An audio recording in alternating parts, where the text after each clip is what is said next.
ব্যবসায়ী নাসির উদ্দিন মাহমুদকে হত্যা চেষ্টা, মারধর, ভাঙচুর ও ভয়ভীতি দেখানোর অভিযোগে করা মামলায় নায়িকা পরিমণির জামিন মঞ্জুর করেছেন আদালত।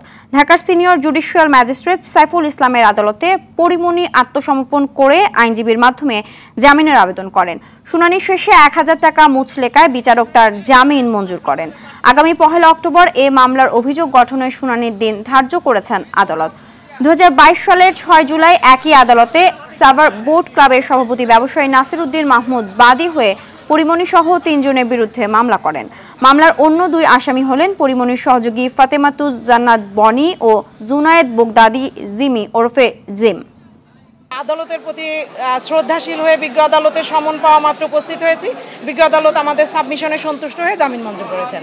এই মামলাটি একটি কাউন্টার মামলা। এই মামলায় পরিমণি নির্দোষ প্রমাণিত হবে শেষ পর্যন্ত এবং খালাস পাবেন।